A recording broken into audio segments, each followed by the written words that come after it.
Clement Beaune's criticism of Britain's approach to the coronavirus pandemic backfired when Emmanuel Macron's minister claimed French citizens were better protected than people in the UK thanks to the European Union. Speaking to French TVRMC on Tuesday, Macron's sidekick claimed people in the EU had been better protected than in the UK and the US thanks to the united efforts of member states in the procurement of vaccines. He said, "The precaution that we Europeans take has helped on many issues. The British had many more deaths than in France, for an equal population. From a social point of view, it is better to be employed in France than the United States during the crisis. We are better protected." But the French European Affairs Minister's claims backfired when French citizens took on Twitter to dismantle his statement. One user said, "If the EU had not demanded over the past 40 years to cut into the social and to impose rigor, France would be even better in this area. And by far, especially in hospitals, education, research, new technologies etc. The EU is a parasite, and another, and one more life from you."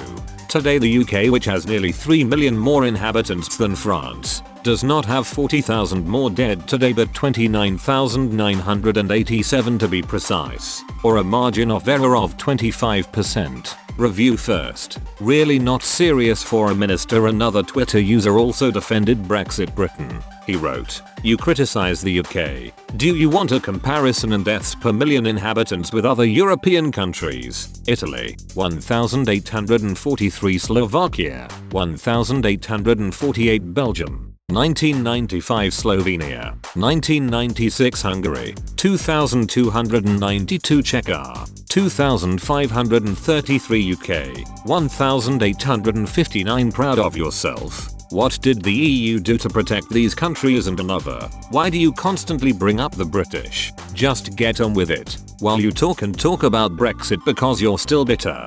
People are dying of COVID. It's down to Emmanuel Macron. More people have died. Using scare tactics to play games backfired, so your faults, you're lagging."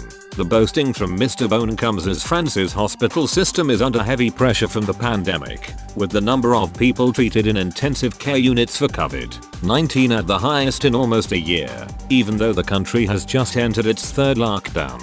The health ministry reported on Tuesday that the number of people in ICUs with COVID-19 had increased by 193 over 24 hours to 5,626, a peak since the 20th of April, 2020, when France was in its first March-May 2020 lockdown. And that figure is also rising further above the 4,919 high reached during country's second lockdown from the 30th of October to the 15th of December.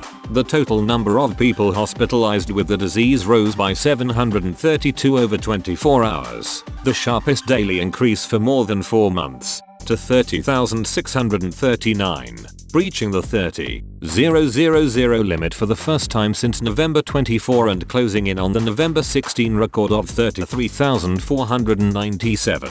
France is hoping a ramp-up of its vaccination campaign, combined with the one-month lockdown in place since last weekend, will help it regain control over the latest outbreak, fueled by variants of the novel coronavirus. Earlier on Tuesday, the country started administering shots of the COVID-19 vaccine inside the Stade de France, the national stadium that once hosted soccer's World Cup final. A little more than 9.5 million people, representing 14.2% of the French population, have received at least one jab of a COVID vaccine, putting the government on track to reach the 10 million milestone earlier than the mid-April target it had set itself. In comparison, the percentage of the population in Britain that has been given at least one dose of the vaccine stands at 47, according to Reuters data.